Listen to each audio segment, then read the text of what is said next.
जैसे जोलनिया का कैलाशपुरी मेला है या हरदी दुर्गा स्थान है, इस सब को विकसित करना है। एक और मूल हमारे मन में बहुत पहले से है और उस पर हम काम भी कर रहे हैं कि हमारे क्षेत्र में तटबंध के बाहर भी कई ऐसे इलाके हैं जो सालों भर जल जमाव से, कि विकास ऐसी चीज है जो अनवरत चलते रहता है।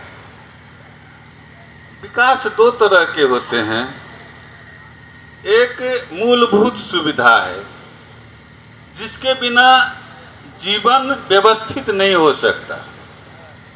सबसे पहले मूलभूत सुविधाएं जो है, जो लोगों को चाहिए,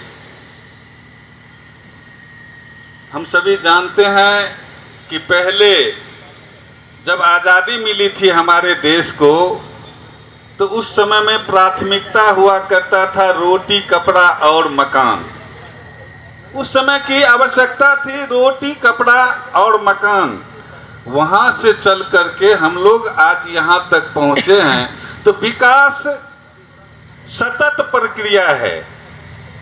हमारे नेता हैं आदरणीय विजेंद्र प्रसाद यादव जी, और वो कहते हैं कि आवश्यकता अनुसार जो जरूरत महसूस होगा पहले उस काम को हम करवाएंगे जो जरूरी है। उसके बाद आता है सुरक्षा का बात। सुरक्षा के लिए काम करना। हमारे जिला में सबसे मूल समस्या अभी जो है, हमारे पिपरा विधानसभा का 5 पंचायत अभी भी तटबंध के अंदर में है, और तटबंध के अंदर के पंचायत की समस्याएं अलग तरीके की है। उसको बिजली नहीं मिल पा रहा है। इससे पहले सोलर प्लांट वाला बिजली वहां चल रहा था, सभी ध्वस्त हो गया है।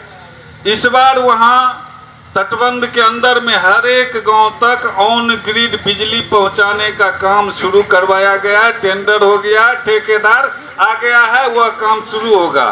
तटबंध की सुरक्षा, सुपौल जिला वासियों के लिए तटबंध की सुरक्षा मजबूतीकरण बहुत जरूरी है। जब कभी भी आज के समय में कोसी में 5 लाख क्यूसेक पानी आ जाता है, तो तटबंध के अंदर के लोग तो प्रभावित होते ही हैं, लेकिन तटबंध के बाहर के लोगों का भी नींद हराम हो जाता है।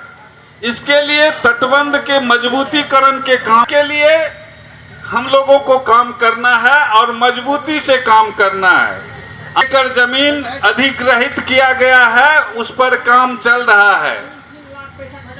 वो मुख्यमंत्री रोजगार योजना आज लागू किया गया है। इन कामों को करना, महिलाओं को रोजगार, युवाओं को रोजगार, और इस इलाके के मूलभूत जो सुविधाएं हैं, स्वास्थ्य के क्षेत्र में, शिक्षा के क्षेत्र में, सड़क के क्षेत्र में, बिजली के क्षेत्र में, इन सबों को आगे बढ़ाना है। और कुछ पर्यटन स्थल जो हमारे विधानसभा में है, जैसे जोलनिया का कैलाशपुरी मेला है या हरदी दुर्गा स्थान है, इस सब को विकसित करना है। एक और मूल हमारे मन में बहुत पहले से है और उस पर हम काम भी कर रहे हैं कि हमारे क्षेत्र में तटबंध के बाहर भी कई ऐसे इलाके हैं जो सालों भर जल जमाव से भरा रहता है। जल जमाव को दूर करने के लिए हम प्लान बनवा रहे हैं, और हमारे विधानसभा क्षेत्र में तटबंध के बाहर जितने इलाके हैं, चाहे वो थरबिटिया से लेकर के यहाँ राजनपुर तक, नहर के बांध के किनारे का इलाका है, या इस साइड में लालपुर, बौसली, फसिया, या इधर चिलवा, सुखासन में कई ऐसे इलाके हैं जो जल जमाव से पीड़ित है। उसको दूर करना हमारा प्राथमिकता होगा। इन्हीं सब कामों को लेकर के हम आगे बढ़ना चाहते हैं। इस क्षेत्र को सुंदर, विकसित और क्षेत्र हम बनाना चाहते हैं। इसके लिए मेहनत करना चाहते हैं। बहुत बहुत धन्यवाद सर।